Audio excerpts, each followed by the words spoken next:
வணக்கம். புது புது அர்த்தங்கள் நிகழ்ச்சியின் வாயிலாக மீண்டும் உங்களை சந்திக்கிறதுல மகிழ்ச்சி.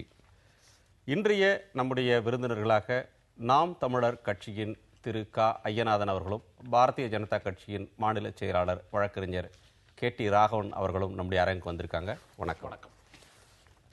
முதல் செய்தியாக, தமிழ்நாட்டில் அரசியல் வெற்றிடத்தை பாஜக நிரப்பும் அப்படின்னு மாநில தலைவர், உங்கள் கட்சியினுடைய மாநில தலைவர் தமிழிசை சவுந்தரராஜன் அவர்கள் சொல்லியிருக்காங்க.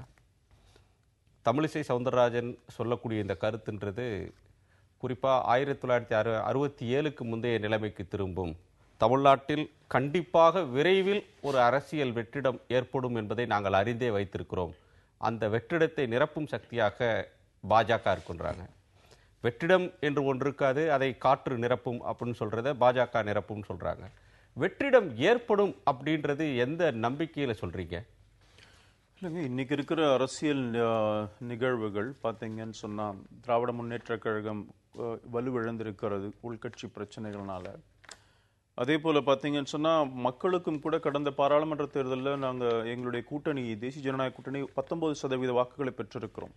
தமிழ்நாட்டில் அதிமுக திமுக இருந்த நிலையெல்லாம் மாறி மக்களுக்கும் கூட அந்த சிந்தனையில மாற்றம் இருந்திருக்கிறது, இங்கே ஒரு தேசிய இயக்கம் வர வேண்டும் என்பது. அதனால இப்போ அதே மாதிரி அதிமுகக்கும் திமுகக்கும் இடையே இருக்கிற கேப்பே பாருங்க, கடந்த பார்லிமெண்ட்ல 20% மேல ஒரு கேப் இருக்கு அவங்களுடைய வாக்கு சதவிகிதத்தில். ஸோ இதனால இன்றைக்கு இதை நிரப்புகின்ற ஒரு சக்தியாக பாரதிய ஜனதா கட்சி இருக்கும் என்பதுதான் எங்களுடைய இது. அதே மாதிரி மக்கள் இன்றைக்கு திராவிட இயக்கங்களுக்கு மாற்றாக ஒன்று வரணுன்றனால்தான் எங்களுக்கு கூட 19% வாக்குகள் நாங்கள் பெற்றிருக்கிறோம். அதனால எங்களுடைய தலைவர் சொன்னது இதன் அடிப்படையில் இது நிச்சயமாக சாத்தியம் என்பதான் நினைக்கிறோம். அதாவது 7-8 கட்சிகளை சேர்த்து நீங்கள் வாங்கின ஓட்டு 19%, தனித்து பாஜக வாங்கிய வாக்கு என்பது 4% கூடுதல்.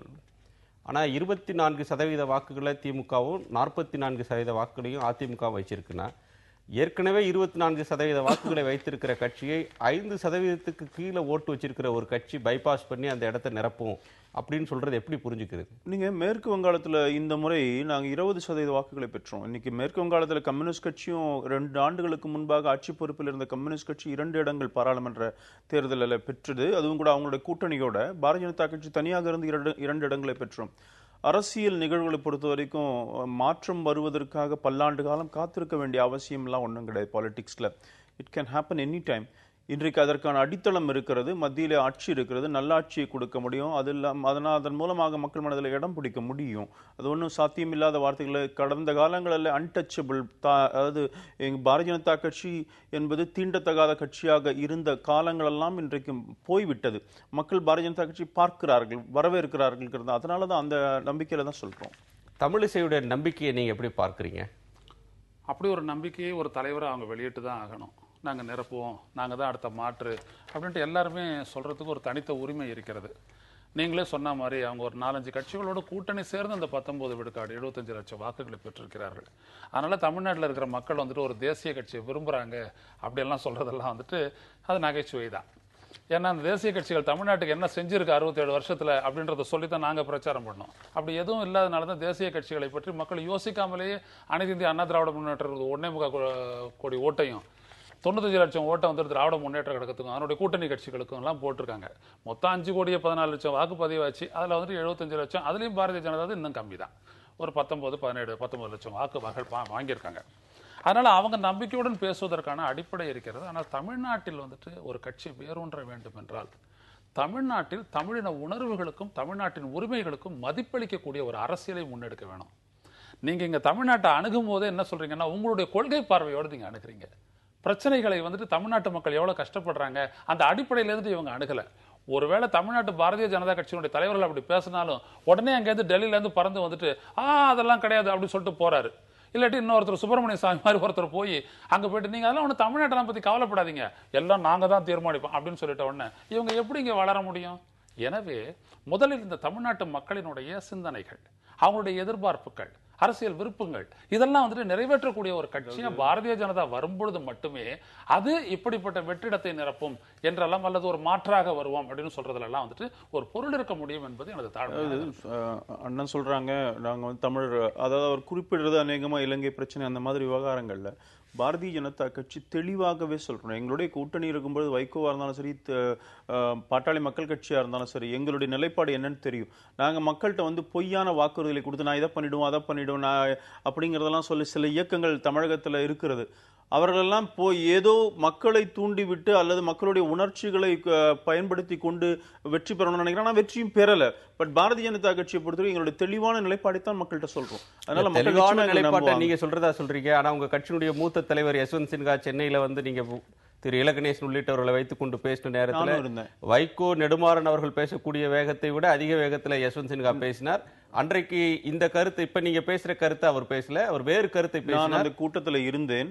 அவர் சொன்னது நான் என்னன்னு நல்லாவே எனக்கு தெரியும். வேணும்னா கூட இப்ப சொல்ல முடியும்.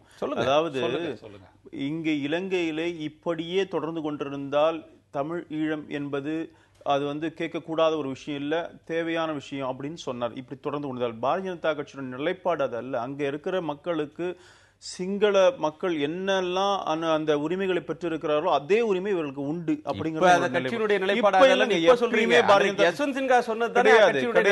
நான் யஷ்வந்த் சின்ஹா நடத்தின அந்த பேசிய கூட்டத்தில் அது பாரதிய ஜனதா கட்சி நடத்திய கூட்டம், நானும் அங்க இருந்தேன். அதனால தெளிவாகத்தான் இருக்கிறோம். இன்றைக்கு இல்லை என்றைக்குமே எங்களுக்கு நிலைப்பாடு அதுதான். அது மாற்றிலாம் பேச சொன்னார் யஷ்வந்த் சின்ஹா. கடைசியில வந்துட்டு கொஞ்சம் மாத்திட்டாரு நம்மளுடைய ராகவன். அவர் என்ன சொன்னாருன்னா, இன்றைக்கு அந்த நாட்டில் இலங்கை தீவில் தமிழர்களை ஒடுக்கக்கூடிய இதே நிலை தொடர்ந்தால் தமிழ் ஈழம் எதிர்காலத்தில் மலர்வதை தடுக்க முடியாது. இதான் வார்த்தைகள். அப்ப அவர் வந்துட்டு பாருங்க, ரொம்ப ஹானஸ்டா ஒரு ப்ரொபோசிஷன், ஒரு நிலைப்பாடை வந்துட்டு அவர் ஒத்துக்கிறாரு.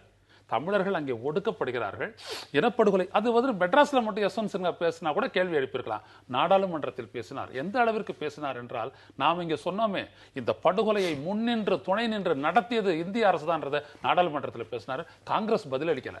ஆனா இதே நம்ம ராகவன் உள்ளிட்ட இன்னைக்கு வந்து பேசக்கூடிய பாரதிய ஜனதா எல்லாம் இதுக்கு முன்னாடி தேர்தலுக்கு முன்னாடி என்ன பேசினாங்கன்னா, சொல்லிடுறேன், இனப்படுகொலை நடந்துச்சு, அங்க பெரிய இனப்படுகொலை நடந்திருக்கு, இந்த அரசு தடுக்கல அப்படின்லாம் பேசிட்டு இருந்தவங்க இன்னைக்கு முதல்ல எடுத்தோன்னு என்ன சொல்றாங்க, எங்களுடைய நிலைப்பாடு வேற அப்படின்னு சொல்லிட்டு சம உரிமையை வந்து கொலைகாரன் கிட்ட இருந்து பெற்று தரேன் அப்படின்னு பேசிட்டு இருக்காங்க. ஒரு காலமும் நிலைப்பாடு சரியாக தமிழர்கள் அழிக்கப்பட்டார்களோ அவர்களிடம் இருந்து அரசியல் சம உரிமையை நாங்கள் பெற்று தருவோம்னு பேசுறது என்னன்னா, கொலைகாரனோட நீ ஒத்துப்போ என்று சொல்லி